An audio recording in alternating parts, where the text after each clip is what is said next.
안녕하세요. 지금부터 2022 출판도시 인문학당을 시작하도록 하겠습니다. 저는 산진이 출판사의 신지은 편집자입니다. 오늘은 산진이 도서 지리로 보는 세계 정세를 중심으로 현실주의자가 지리로 말하는 세계 정세의 현주소를 들어보도록 하겠습니다.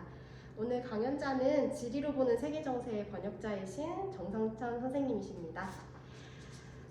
정상천 선생님은 경북대학교 사범대학 불어교육과를 졸업하고 프랑스 파리 제1대학에서 역사학 석사 및 박사학위를 받으셨습니다. 1989년부터 상공부와 통상산업부에서 근무하셨고 1998년부터 외교통상부에서 15년간 외교관으로 근무하면서 한국과 프랑스 관계연구에 매진하셨습니다. 이후 다시 산업통상자원부와 대통령 직속 국가균형발전위원회에 재직하였으며 현재는 한국지역난방공사에서 일하고 계십니다. 대표적인 저서로는 아시아적 관점에서 바라본 한불 통상관계, 불교 신자가 쓴 어느 프랑스 신부의 삶, 나폴레옹도 모르는 한 프랑스 이야기, 한국과 프랑스 130년간의 교류, 파리 독립운동가 서영해가 있고요. 역서로는 벽이 없는 세계와 15세기 동남아 무역왕국 말라카가 있습니다. 그럼 지금부터 정상천 선생님의 강연을 시작하도록 하겠습니다. 네, 소개 감사드립니다. 제가 2019년에 파리의 독립운동가 서영해를 저술하고 산진이에서 이 장소에서 강의를 했는데 코로나 끝나고 다시 이렇게 비대면이 아닌 대면으로 또 지금 유튜브로 많이 보시고 있을 것 같은데 오늘 지리로 보는 세계 정세 여러분들과 대화하는 시간을 갖게 돼서 기쁘게 생각합니다. 3년 만에 부산에 왔습니다. 네, 초대에 감사드리고요. 네, 오늘 1시간 정도 갈라키 제가 번역한 지리로 보는 세계 정세에 대해서 여러분들과 제가 강의라기보다는 소개하고 소통하는 그런 시간이 되었으면 합니다. 지리로 보는 세계 정세는 저희 세 번째 번역서입니다. 첫 번째는 벽이 없는 세계, World Without Words라고 여기 앞에 있는 이 책을 번역을 했고요. 어떻게 보면 이 책은 지리로 보는 세계 정세는 벽이 없는 세계의 후속작으로 볼 수 있겠습니다. 두 번째 책은 15세기 동남아 무역왕국 말라카 두 번째로 번역을 했고, 이번에 이제 세 번째로 번역했고요. 조만간 네 번째 휴먼 콤플렉스 심리학책 번역해서 아마 여러분들에게 선보일 것 같습니다.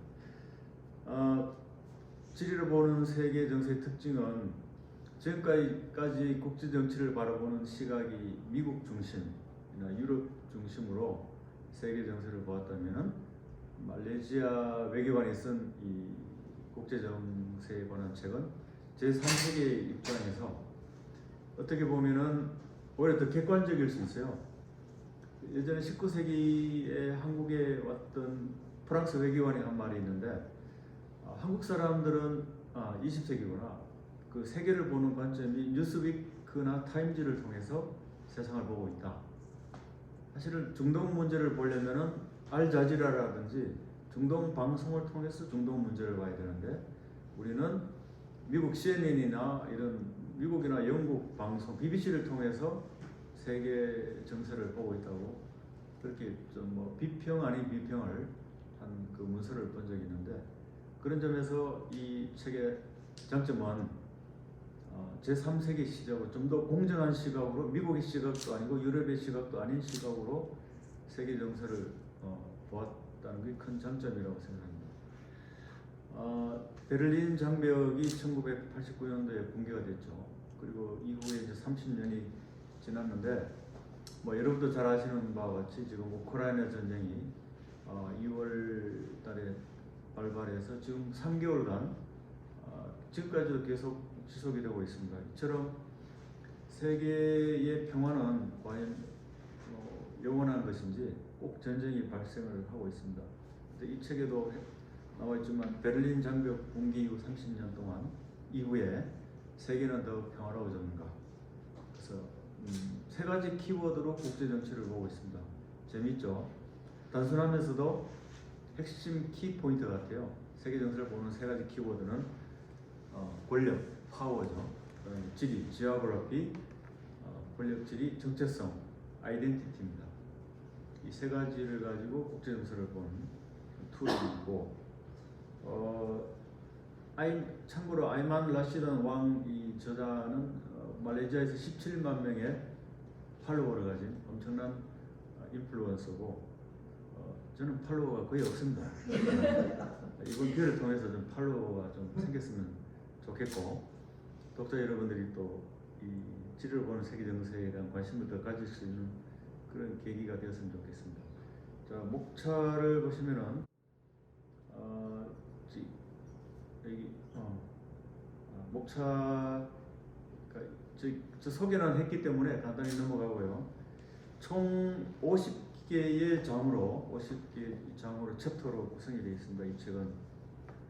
그렇다고 이제 제가 오늘 다 설명드릴 수는 없고 중요한 포인트만 골라서 했는데, 보면은 국제정치의 세 가지 키워드 말씀드렸고, 우크라이나, 지금 전쟁이 일어나고 있는 우크라이나, 중동, 이란, 쿠르디스탄, 그다음 아프가니스탄, 중국, 홍콩, 그다음에 대만, 일본, 북한, 미얀마, 우주정착이라는 여기 키포인트를 해서 설명을 드리겠습니다. 그다음에 마지막에 질의응답 시간이 있으니까 지금 유튜브 시청하시는 분들 혹시 질의하실 내용이 있으면 끝부분에 질의해 주시면 감사하겠습니다. 네, 강사는 뭐 소개를 했기 때문에 제 닉네임은 일요일의 역사가입니다. 일요일에 공무원 신분으로서 공부를 했기 때문에, 책을 썼기 때문에 이 사람은 공무원 생활을 안 하고 책만 쓰고 있었던 오해가 있어서 저희 롤 모델이 있습니다. 조금 말씀드릴 텐데, 저는 산업상공부에서 16년간 근무를 했고, 또 15년간은 외교통상부에서 통상부 분야에서 근무를 했습니다. 그래서 하이브리드 경력을 가지고 있습니다. 재밌게 말해서 짜장 짬뽕 반반씩 양쪽 다 해봤습니다. 제 롤 모델이신 그 필립 아리에스라고 프랑스의 공무원이면서 역사학의 한 분야를 이루신 분인데, 죽음의 역사, 아동의 역사, 독특한 분야를 발굴하신 분인데, 이분이 지금 화면에 보시는 필립 아리에스가, 이게 보시면 An Historien du Dimanche라고, 이 자체가 일요일의 역사가라는 말입니다. 일요일의 역사가. 이분이 저희 롤 모델이고, 공무원이면서 역사가로 이름을 떨치신 분이십니다. 최근 제가 2003년에 파리에서 겁도 없이 불어로 번역을 했습니다. 한불 이 통상관계인데요. 아시아적 관점에서 바라본 700부가 다 판매가 됐습니다. 한불 수교 120주년을 맞이해서 팔렸던 것 같아요. 두 번째가 이제 불교 신자가 쓴 프랑스 신부님 이야기, 서리 발른 명화. 그래서 1000부가 발매가 돼서 비매입니다. 비매품으로 된 것 같은데 1000부가 발매돼서 다 소진됐습니다. 지금 시중에 살려면은 한 5, 6만 원 줘야 됩니다. 이 책은 없습니다. 이 책은. 그 다음에 나폴레옹도 모르는 한 프랑스 이야기. 이 책은 130년간의 한불 관계의 시시콜콜한 이야기를 다 모아서 책을 써서 나름 재밌게 썼다고 했는데, 독자 여러분들 어떻게 생각하실지. 이 책도 지금 고가로 팔리고 있습니다. 한국과 프랑스 130년간의 그 교류, 이거는 제가 그동안 한 20여 편의 논문을 썼는데, 한불 관계 논문 모음집입니다. 한불 수교 130주년을 기념해가지고 그 책을 냈던 거고요. 책값이 비쌉니다. 37,000원인가? 네, 많이 나가진 않았습니다. 가격이 비싼 관계. 책도 논문이라서 딱딱하고요. 근데 제가 장담컨대 사료적 가치는 우수합니다. 장담할 수 있습니다. 그다음 이제 여기 아까 말씀드린 파리의 독립운동가 서양에, 이곳 부산이 나온 제가 볼 때 가장 위대한 독립운동가 같아요. 사람들이 잘 알지 못하는, 우리 독립운동 하면은 매번 하는 이야기가 김구, 이승만, 김규식 이런 식으로 이야기하잖아요. 유한순 열사, 유한순 누나, 할머니 되신 것 같은데, 하여튼 그런 이야기만 하는데, 사실은 이 외교사에 있어서 정말로 미국에 이승만이 있다면은 유럽에는 서영회가 있다고 할 정도로 27년간 프랑스 유럽에서 우리 대한민국 임시정부의 외교 대표로서 혁혁한 공을 세우신 감춰진 보물인데 아직까지도 잘 많은 사람이 모르고 있어서 좀 안타까운 심정입니다. 오늘 부산에서 이렇게 하니까 서영회 선생님도 좋아하실 것 같아요. 고향에서는. 예. 그래서 베스트셀러 제가 붙인 게 아니고 교보에 떴던 거고요. 베스트셀러. 실제로. 이게 오스트리아 비엔나 초청받아서 그때 2019년 5월이죠. 코로나가 발생하기 전에 영광스럽게도 비엔나에 가서 그 이유는 서영회 선생님 부인인 엘리자가 오스트리아 여자분이라서 비엔나에까지 가서 우리 강수걸 대표님과 함께 그 출판 기념회 했던 사진입니다. 이제 코로나가 거의 이제 뭐 마무리되고 있으니까 해외에 나가서 이런 출판 기념하면 좋을 것 같아요. 프랑스에서 서영회 선생님 책을 저 불어로 번역을 한 상태고 파리에서 출간하는 게 제 목표입니다.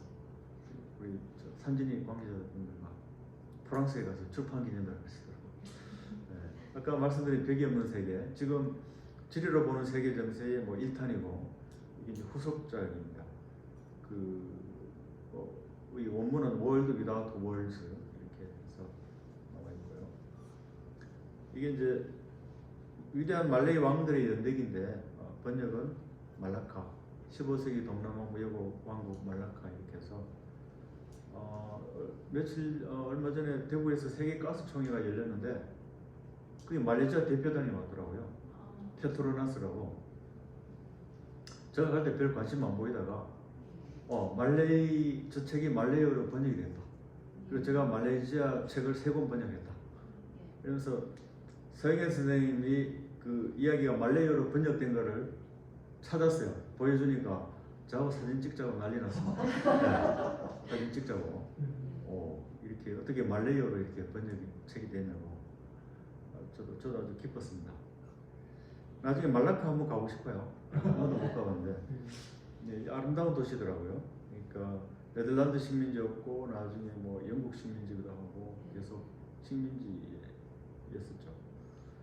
자, 이제 본론으로 들어가서 국제정치의 3가지 키워드 중에 권력이 있습니다. 2장에 나와 있는데 이 사진은 이제 트럼프하고 시진핑 스트롱맨들이죠. 트럼프의 모토는 뭐였죠? Make America Great Again. 미국을 다시 위대하게. 조 바이든 대통령은 어떻게 했을까요? Make America Again. 다시 미국을 미국답게 정상적으로 돌리겠다고 했는데 이 표에 보시면 그림에 보시면은 이렇게 항상 이 강대국과 약소국 이렇게 비균형이 되잖아요. 균형을 이루지 않으면 꼭 이렇게 예를 들면 A가 중국이라고 치면은 B가 미국이고 중국이 컸죠. 그러니까 이렇게 힘의 균형, 밸런스 오브 파워를 맞추려고 하는 게 국제 정세의 본질이라는 거죠. 힘의 균형, 권력 정치. 아니면 중국처럼 이렇게 강대국이 되지 않으면은 ACD라는 작은 소국가들이 연합해서 예를 들면 아세안이 될 수도 있고 아니면 유럽 연합이 될 수도 있고 힘을 뭉쳐서 세력 균형을 맞추려는 게 국제 정치의 본질이다. 세력 균형. 이게 관한 내용입니다. 두 번째 키워드는 지리입니다. geography. 이 아이만 라시드 왕이 한 것 중에 가장 인상적인 게 지리는 운명이다. Geography is destiny. 그러니까 우리가 어디 태어났느냐가 우리의 운명을 결정하는 거. 풍수지리는 아닌데 우리가 대한민국에 위치한 상원 아시죠? 중국이라는 4대 강국에 러일중 미일중러 4대 강국에 둘러싸여 가지고 항상 외세 침묵을 받고 이 운명이라는 거예요.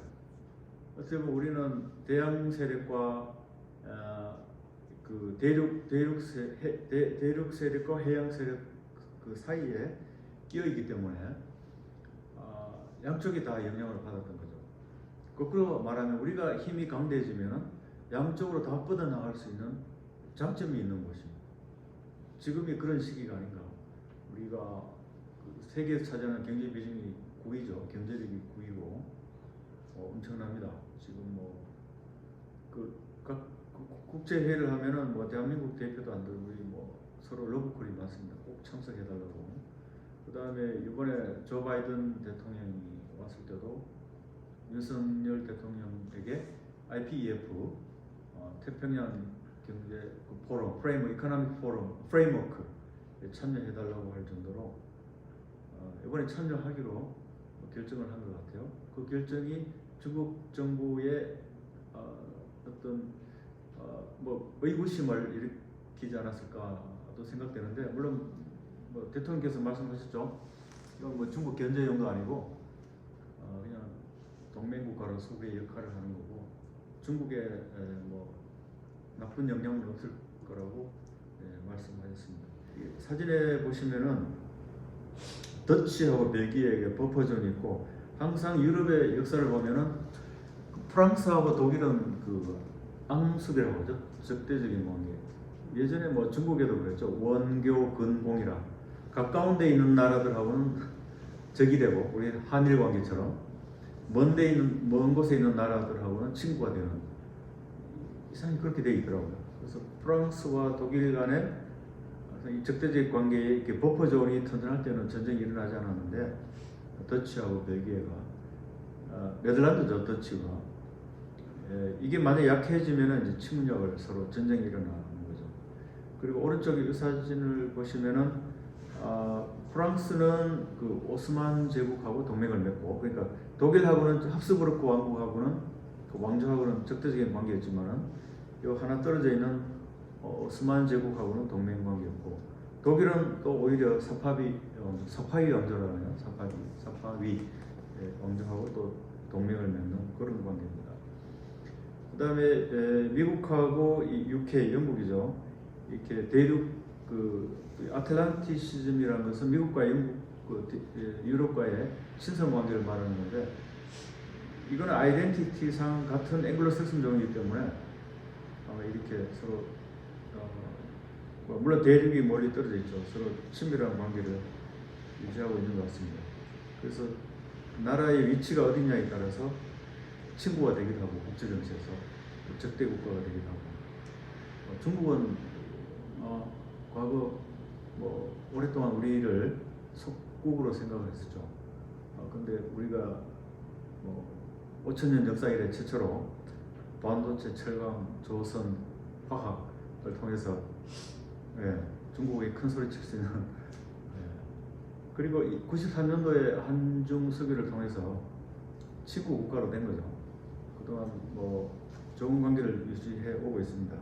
수교 30년이 지나갔죠. 세 번째 키워드는 이제 정체성입니다. 아이덴티티, 중요하죠. 나는 누구, 우리나라는 어떤 민족인지. 이게 표현은 두 가지 그림이 있는데요. EU라는 거하고, 이 표시 어딘지 아시죠? 이 마크. 모르시는 분도 있을 텐데, 아세안 국가 문양입니다. 아세안 국가는 10개가 있죠. 아세안 10 플러스 3. 아세안 플러스 3 하면 한중일 3개국을 말하는데, 코로나가 발생하기 전에는 아세안 국가들하고 저희들하고 정례 1년에 한 번씩 다 정상들 서밋 정상회담도 있었고 했는데, 곧 복귀되지 않을까 이렇게 생각이 됩니다. 그래서 EU라는 게, 사실 EU가 생긴 역사는 지금 강의하기는 너무 길고, 그러면 EU의 범위가 어디냐? 우랄에서 알타이까지입니다. 우랄 산맥에서.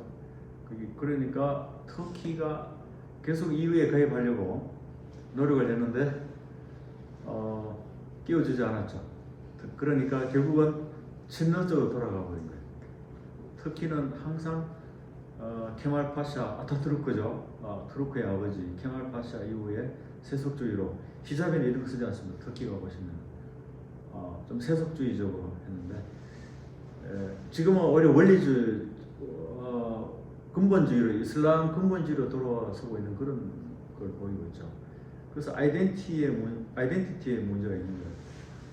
그러니까 어떻게 보면 그냥 이소구화에 나오는 박쥐처럼 새냐 동물이냐, 뭐 이런 비유를 하는데 터키가 결국은 이 EU에 들어가지 않았습니다. 이유는 정체성의 문제입니다.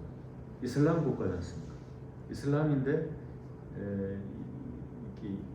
EU에 가입한다는 게 용납이 안 되는 것 같아요. 근데 지금 우크라이나 전쟁이 터지고 젤렌스키 대통령이 EU 가입 신청을 했죠. 어떻게 될지. 왜냐하면 가입 신청이 뭐 한다고 바로 오케이 하는 건 아니고 여러 가지 그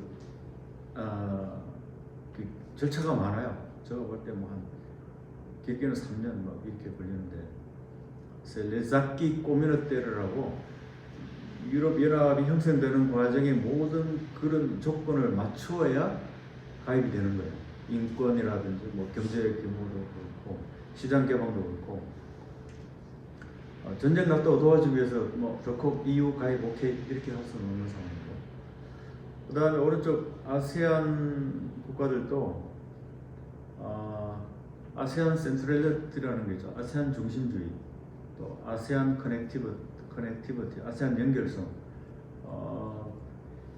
자기 아세안 국가들끼리는 공통의 물론 뭐 무슬림 국가도 있긴 하지만은 공통의 이렇게 연대감이 있는 것 같아요. 그래서 단합이 잘 되고 지금도 계속 아세안 국가들끼리는 잘 뭉치고 있는 것 같습니다.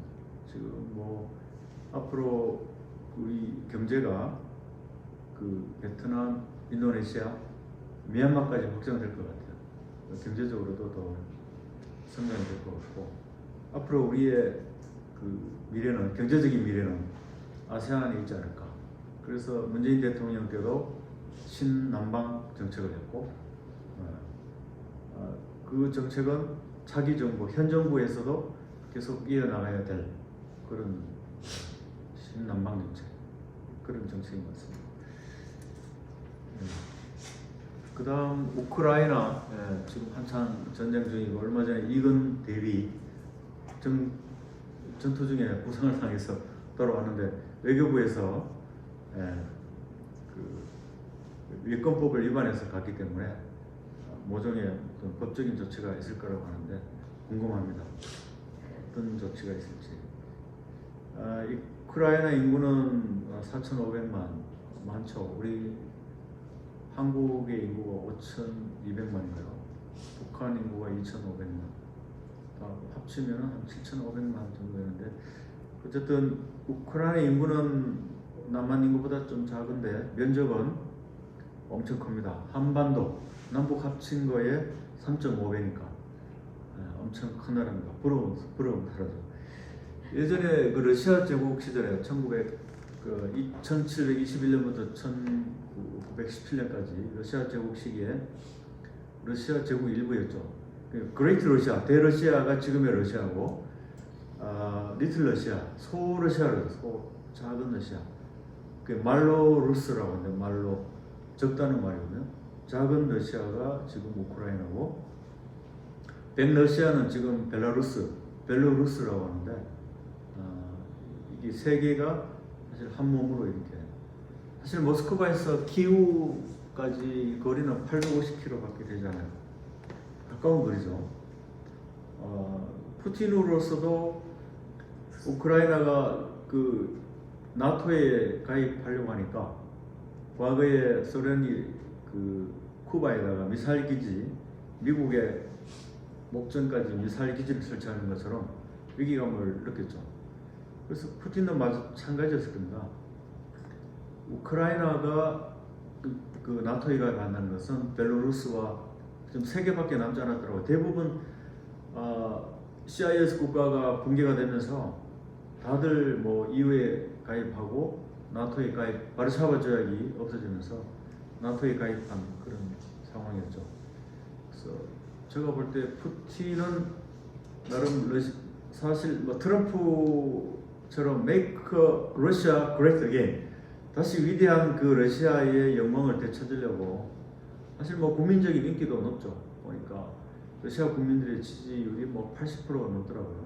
그래서 장기간 대통령 했다가 부통령 했다가 다시 대통령이 되는 서방 국가의 관점으로 볼 때 이해가 안 되는 거의 뭐 독재 정치를 하고 있는 거죠. 우리 관점으로 볼 때는 중국의 시진핑 주석도 또 지금 계속 이번에 10월에 있을 양회를 통해서 2035년까지 계속 통치를 할 수 있는 거. 푸틴도 마찬가지고요. 그 스트롱맨들이 지금 푸틴이 있었고 시진핑 주석이 있고 또 트럼프가 있어요. 트럼프는 이제 조 바이든 대통령이 다시 원점으로 돌렸는데 어떻게 보면 차기 조 바이든 대통령 다음에 트럼프가 다시 될 수 있다는 가능성도 여전히 살아 있습니다. 국제 정치라는 것은 좀 두고 봐야 되니까.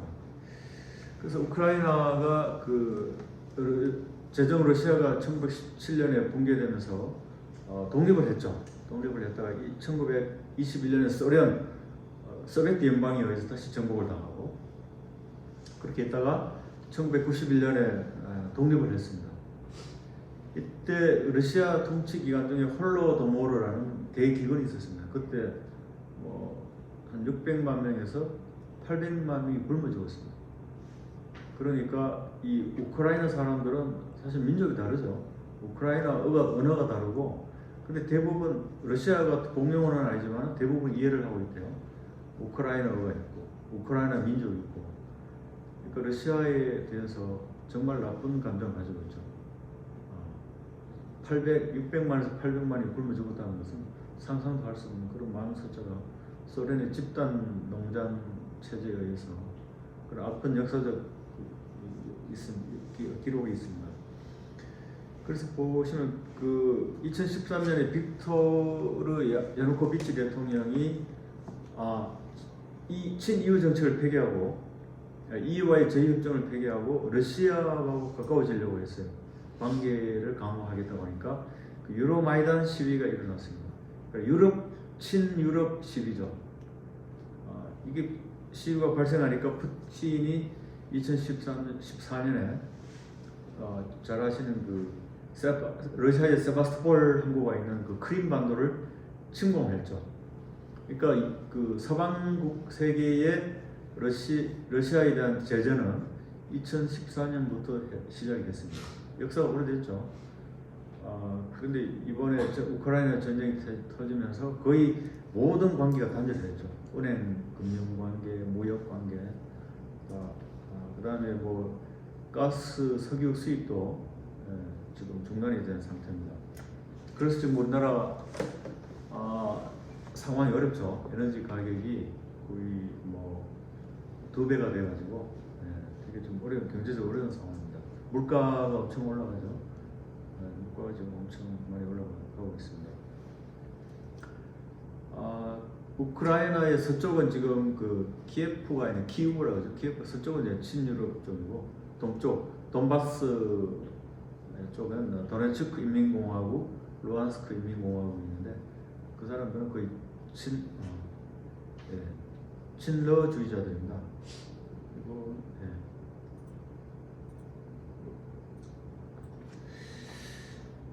그리고 사실 푸틴하고 젤렌스키가 2019년에 회담을 했습니다. 두 사람이 만나서 이 분쟁 항상 전시 상태였으니까 분쟁 해결을 위해서 회담을 했는데 결국 타결이 안 된 거죠. 젤렌스키는 잘 아시는 바와 같이 코미디언 출신이고 국민의 하인이라는 프로그램에 나와서 대통령 한 게 정부였는데 정말 또 의외로 이렇게 잘하고 있는 것 같아요. 전쟁 시기에 우크라이나 우리 국민들 잘 다독이면서 그 와중에 여러 가지 독일이라든지 이렇게 서방 국가들하고 외교 관계도 잘 이어가고 있고 사람들은 이걸 신냉전 새로운 콜드 워가 아닌가 이렇게 신냉전 시대가 온 것 같습니다.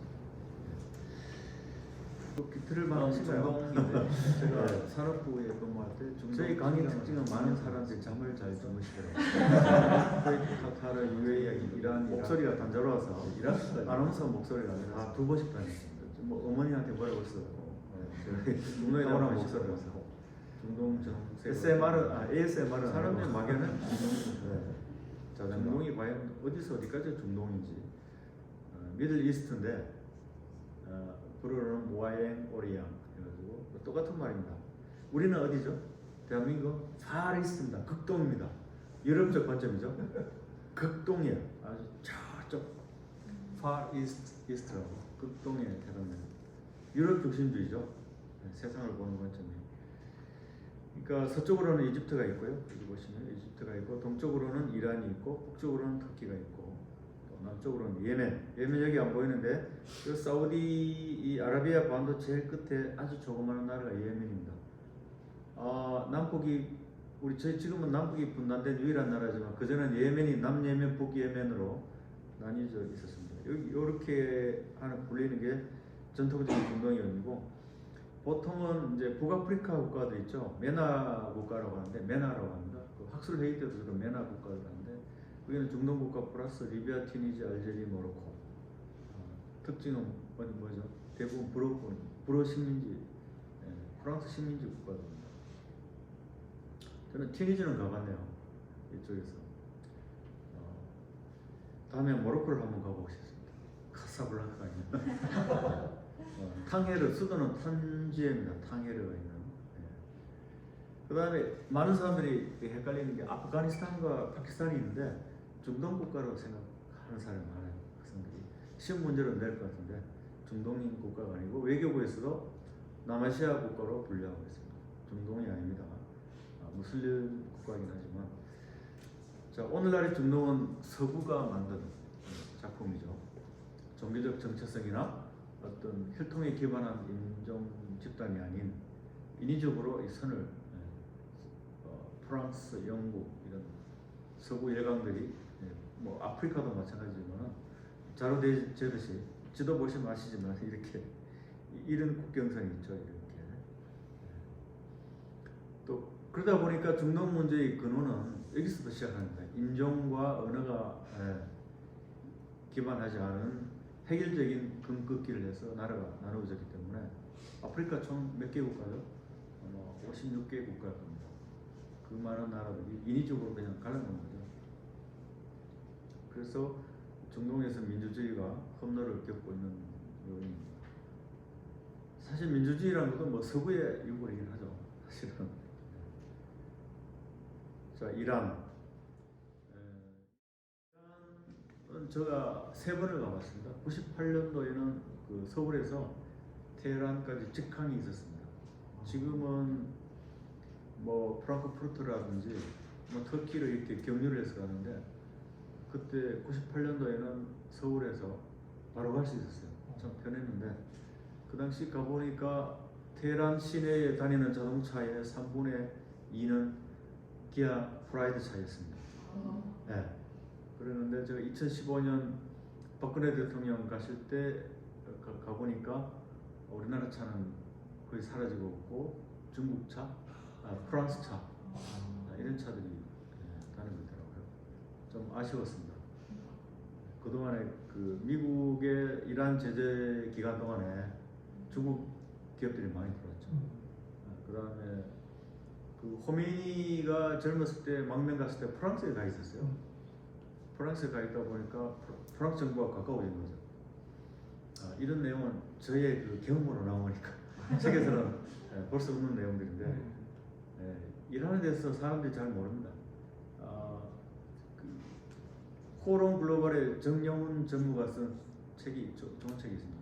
이런 이란이라고 그 책에도 있고 이란 관련 책은 좀 있는데 인구가 8,500만 정도니까 엄청 크죠. 우리가 남북 합쳐도 7,500만 이 정도밖에 안 되는데 또 한반도에 7.5배입니다. 남북 합친 거에 그러니까 아까 우크라이나보다 훨씬 더 큰 거죠. 자원이 풍부합니다. 보시면은 원유 매장량이 세계 4위입니다. 콘덴세이트라고 고급 양질의 그 기름이 나와요. SK가 수입을 하더라고요. 근데 그게 중단이 됐죠. 미국의 트럼프 대통령 때 그 포괄적 그 공동행동 계획 JCPOA라고 여기서 탈퇴를 했습니다. 미국이요. 원래는 그 서구 여기 있죠. P5 미국, 영국, 프랑스, 러시아, 중국이 그다음 독일이 들어가네요. 그 러시아 이게 그 핵 포기를 대가로 경제적인 지원을 해주겠다고 약속을 했는데 트럼프가 JCPOA에서 탈퇴를 해버렸어요. 근데 다행히도 조 바이든 대통령께서는 다시 복귀를 하겠다고 했어요. 근데 아직 진전이 그렇게 많지는 않은 것 같아요. 지금 뭐 당장 우크라이나 전쟁이 그 전에 아프가니스탄 뒤에 말할 아프가니스탄 전쟁이 터지면서 이게 신경을 쓸 겨를이 없었던 것 같아요. 천연가스 매장량이 세계 1위입니다. 근데 제가 지금 다니고 있는 그 지역 난방공사 95%그 연료가 LNG입니다. Liquefied Natural Gas라고 LNG를 쓰고 있는데 만약 이란에서 이렇게 싸게 들어올 수 있으면 엄청 경제적 도움이 될 것 같은데 이렇게 매장량은 1이지만 이 터미널이라고 이렇게 가스를 생산해서 저장 운반할 수 있는 배가 접안할 수 있는 시설이 없어요. 그때 2015년에 갔을 때 가스공사 사장도 왔었는데 이란 정부가 요청한 게 그 저반 시설하고 여러 가지 부대 시설을 만드는 한국 기업 투자를 해달라고 했죠. 그때 한 40조 원 정도의 MOU를 체결했습니다. 박근혜 대통령이 왔을 때 그게 휴지 조각이 됐어요. 그때 제2의 중동붐이 올 것이라고 사람들이 많이 저를 또 많이 흥분했죠. 이 경제난을 타개하는데 이란을 통해서 제2의 중동붐을 일으켜보자. 다시 그런 날이 오기를 바랍니다. 사진 하나 보여드릴게요. 저는 지금 빠마한 머리인데 이때는 대머리입니다. 대머리. 뒤에 보이는 산이 이란 테헤란에 있는 눈 쌓인 모습 보이시죠? 이란에는 그 만년설이 있어요.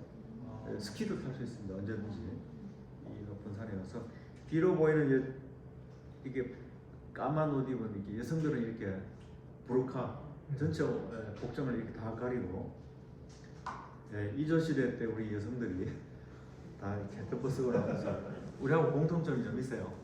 그래서 뭐 우리 저 이영에 나온 그 드라마 또 뭐죠 우리 갑자기 대장금.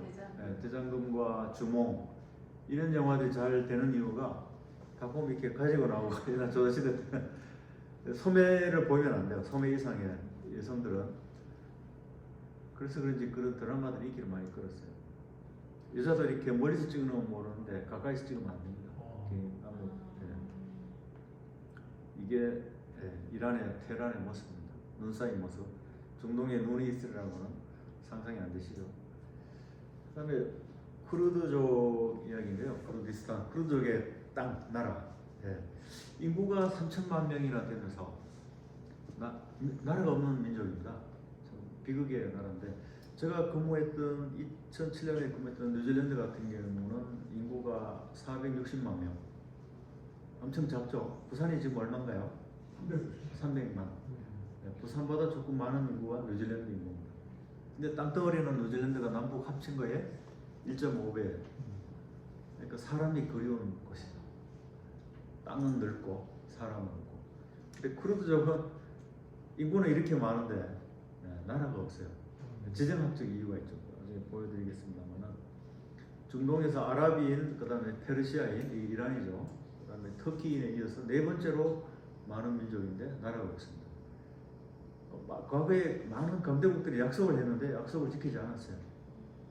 터키에는 1,400만 명의 쿠르드족이 살고 있고 또 이라크에는 500만 명, 또 시리아에는 200만 명.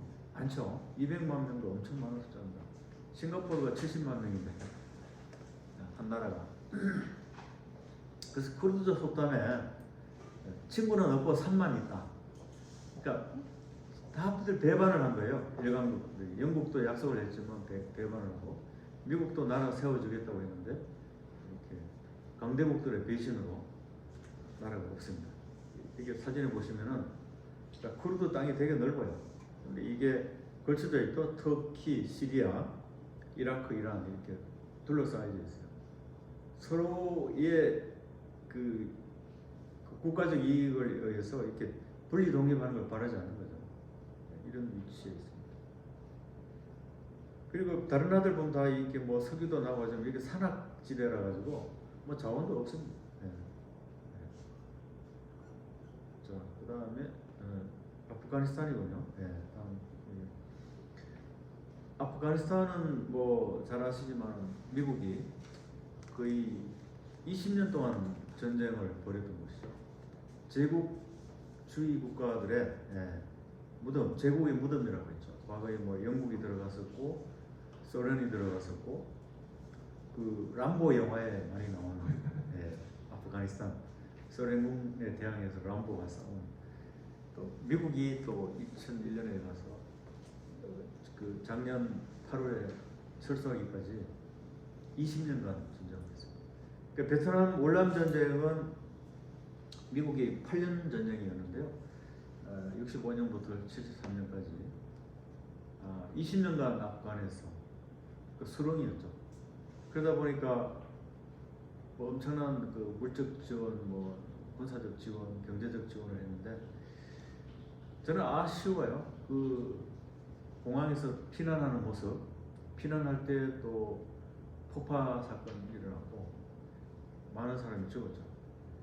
그 탈레반이라는 이게 신학을 공부하는 학생들이라는 뜻인데 탈레반이라는 건 테러 집단 비슷하게 그렇게 인식이 되어 있죠. 사실은 뭐 근본주의자들이죠. 여성의 참정권이라든지 여성의 사회활동을 거부하는 그 우리의 민주주의 관점에서 볼 때는 있어서는 안 될 그런 뭐 현대 사회에 21세기 뭐 AI 뭐 달나라 뭐 가는 세상에 아직까지도 수염을 기르고 여성들의 참정권을 인정하지 않는 그런 좀 어떻게 보면 뭐 원시적인 나라 같아요. 자, 뭐 중국은 뭐 여러분들이 잘 아시지만은 1949년에 이제 중화민국 신중국이 탄생한 거죠. 마오쩌둥. 그래서 미국 주도의 제1세계가 1세계라면 소련 주도의 제2세계, 중국 주도의 제3세계 국가들이 있습니다. 인도가 반동 체제에서 77개 국가에서 뭐 제3세계 맹주 역할을 하려고 했죠. 인도와 중국은 또 경쟁 관계 있는 나라고 하이브리드 국가죠.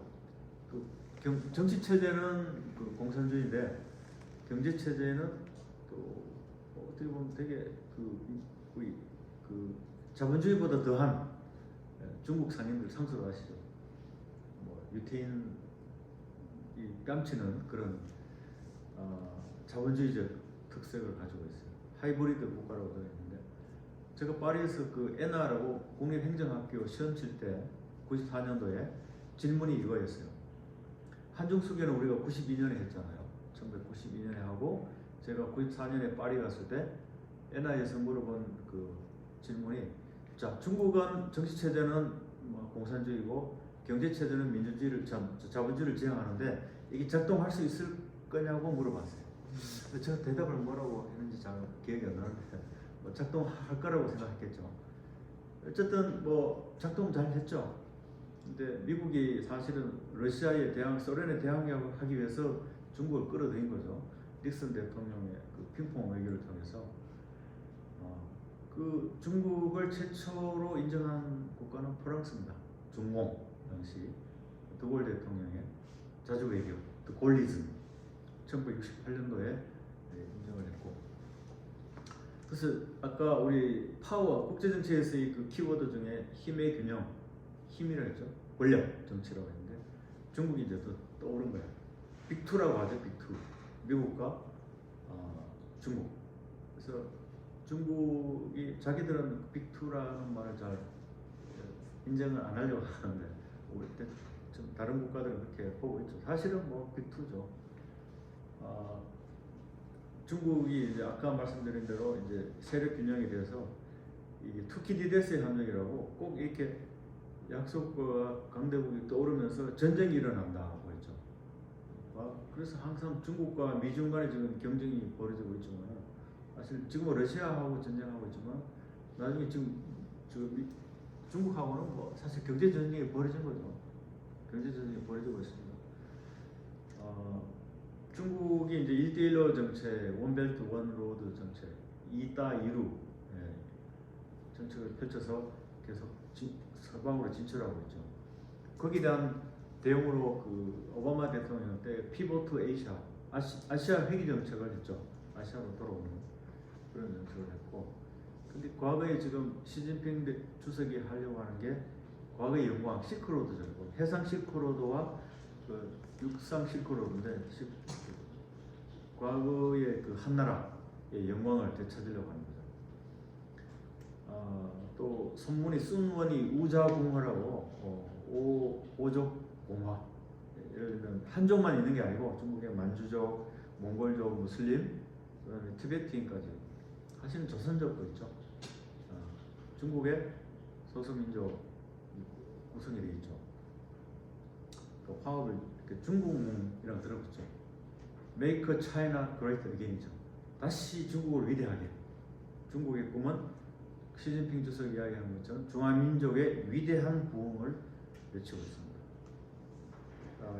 이거는 뭐 제 그림에 나오는 여기 제1 열도선, 중국의 군사 전략상 그 선입니다. 이게 가상의 대미 방어선인데 여기 제2 열도선, 여기까지 중국이 방어를 하겠다는 거죠. 광무대까지. 이건 칼라로 보는 모습이고, 넘어가겠습니다. 아까 말씀드린 한나라 지도죠. 티벳이 있고, 티벳까지 지금 복속을 시켰죠. 이건 서역이고, 흉노족, 흉노, 이거는 거란족, 몽골, 주르체는 여진족입니다. 만주 이렇게. 이 사진은 제가 직접 중국 가서 찍은 사진입니다. 중국 뭐 벌써 이렇게 위대한 중국의 부흥을 외치고 있습니다. 자, 홍콩 이제 조용하죠. 한때 홍콩의 범죄인 인도자 때문에 엄청 시끄러웠습니다. 데모도 많이 하고, 잘 아시겠지만 뭐 마카오는 포르투갈이 지배를 했었고, 홍콩은 영국이 아편 전쟁을 통해서 여기 뭐 홍콩섬과 고령반도를 할령받아서 이따가 반환을 했죠. 그 홍콩의 면적은 서울의 2배 정도밖에 안 되는데 인구는 720만이 살고 있는 나라. 세상에서 인구 밀도가 가장 높은 나라.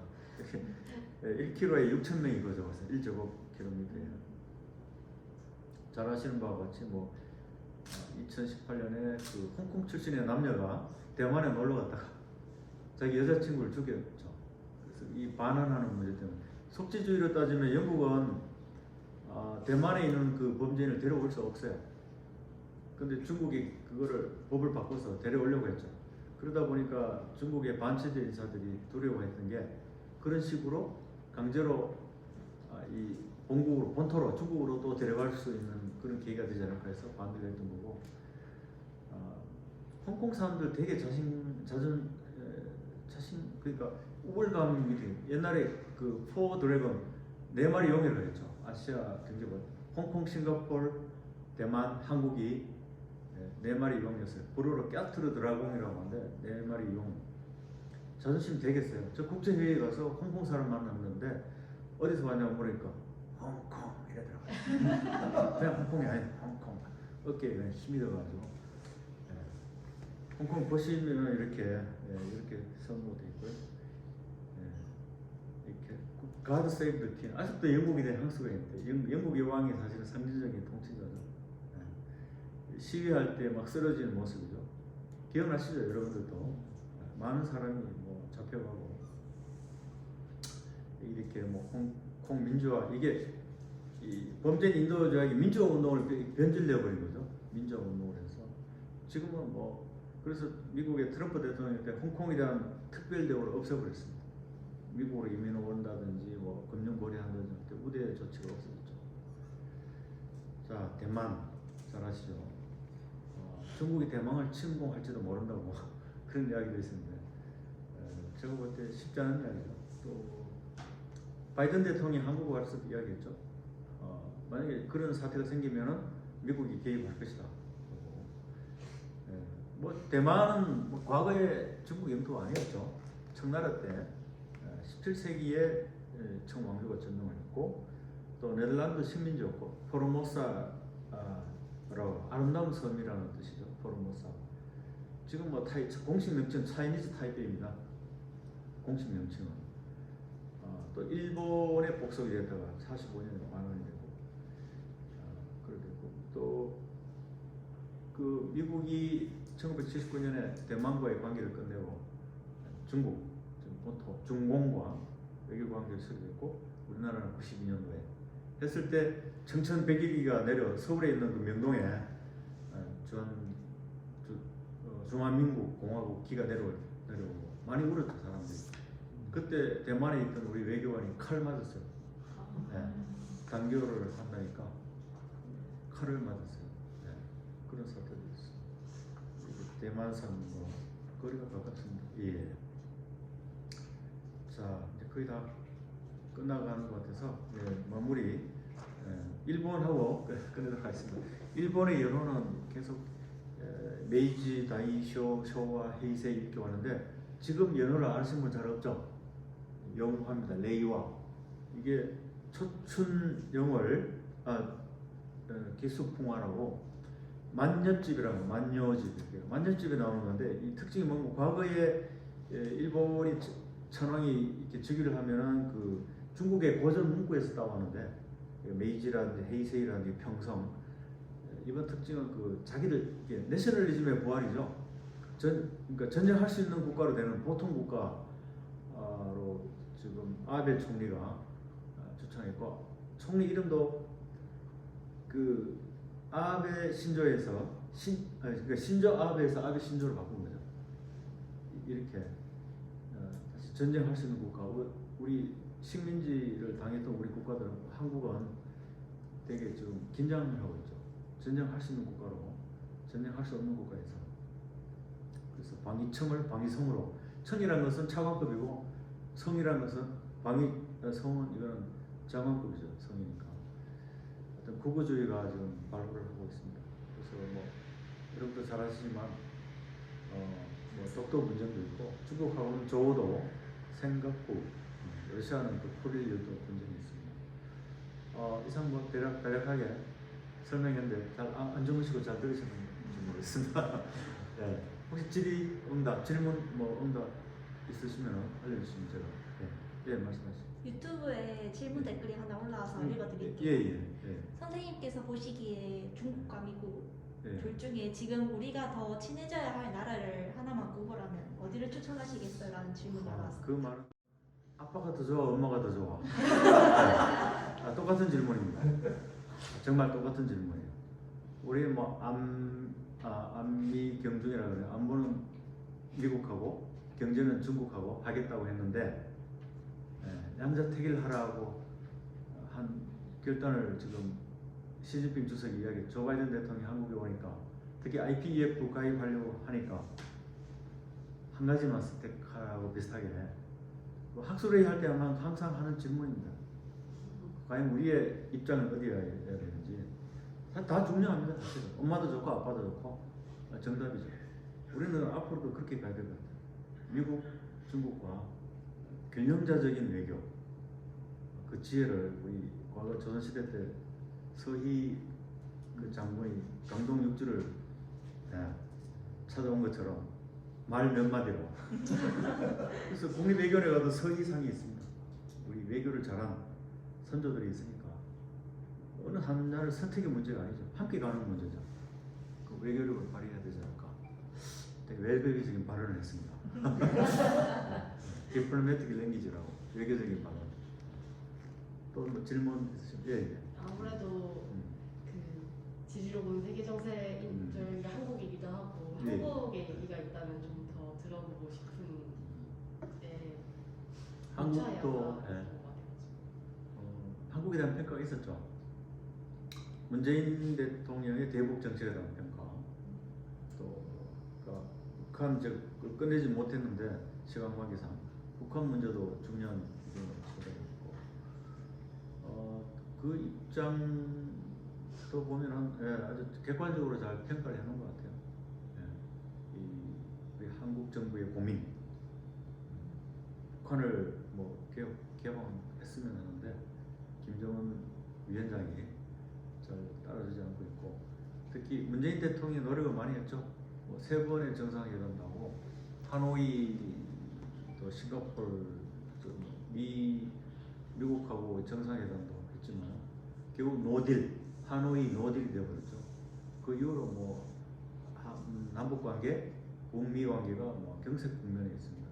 새로운 돌파구를 찾아야 되는데 태용호 의원이 한 이야기는 뭐 진보 정부 그러니까 보수 정부 내에서도 뭐 정상회담을 하면 좋지 않을까.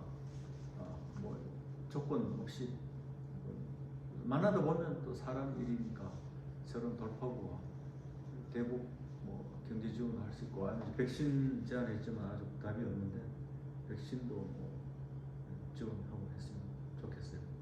예.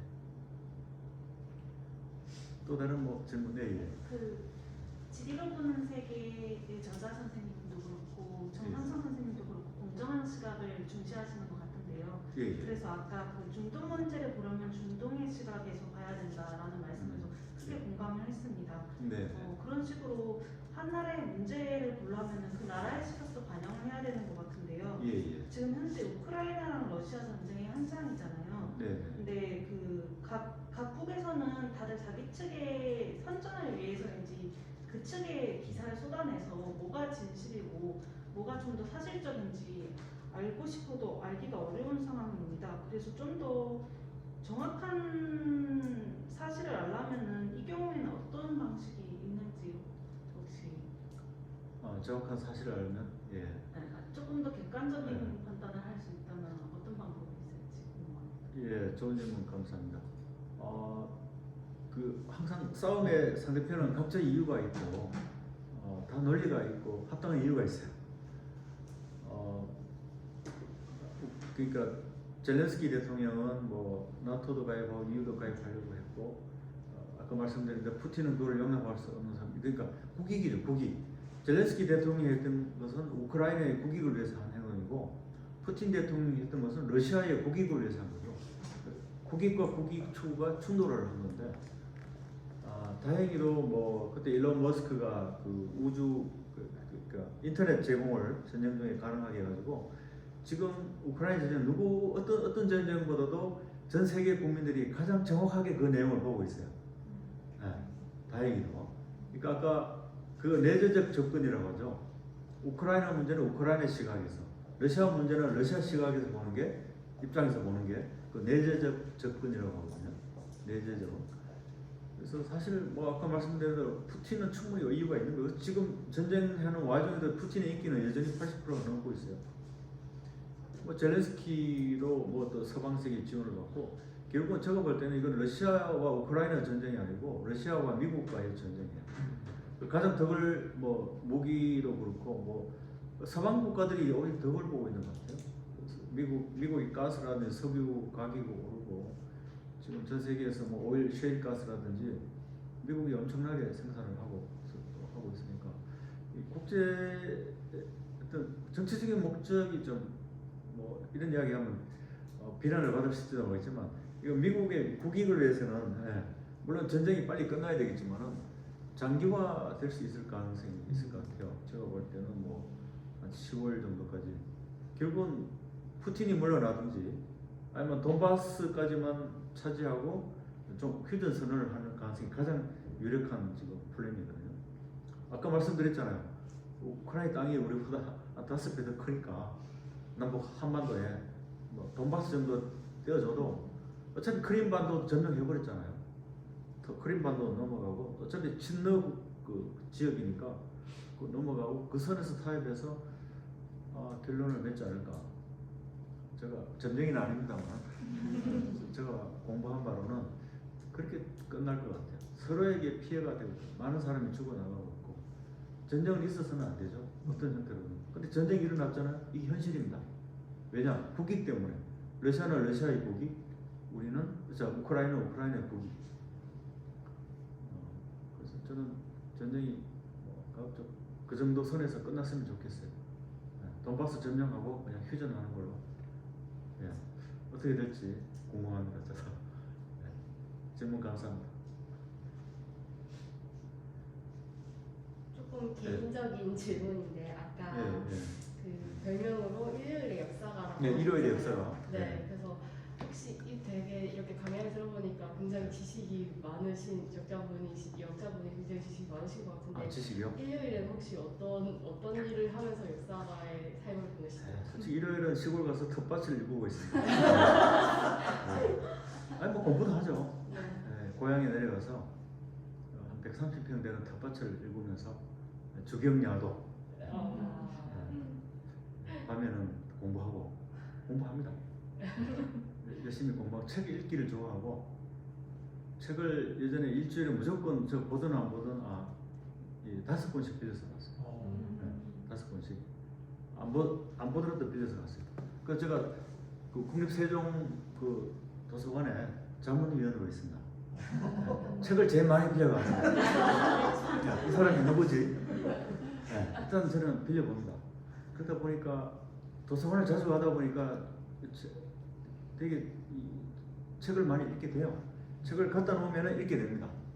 책이 없으면 못 읽지만은 책이 있으면 그냥 놀다가도 이렇게 보게 되고 한번 한 페이지 이렇게 보게 되니까. 그러니까 집에 책을 많이 갖다 놓으라는 게 휴먼 컴플렉스. 그게 심리학에 나와 있는 겁니다. 집에 책이 있으면 아이들이 공부를 하게 된다. 책장을. 요즘 보면 책장이 많이 없죠. 그 휴먼 컴플렉스의 그 장이 나와 있으니까 미리 광고합니다. 네. 그 책을 집에 놓으면은 애들 학습 능력이 높아집니다. 그럼 참고로 하세요. 일단 보든 안 보든 책은 빌려보시고 사보시면 더 좋고 기왕이면 사진책을 좀 많이 읽어보시고 네. 우리 부산을 대표하는 출판사가 있습니다. 산진이. 네.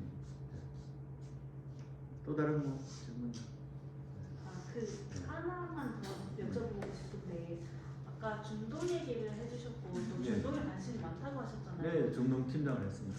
우리나라에서는 아직 좀 중동 관련해서 많은 국민들이 알기 어렵고 좀 정보가 많이 없다고 생각하는데 그런 의미에서 혹시 중동 관련 저서나 역서를 준비해 주실 계획은 없으신지?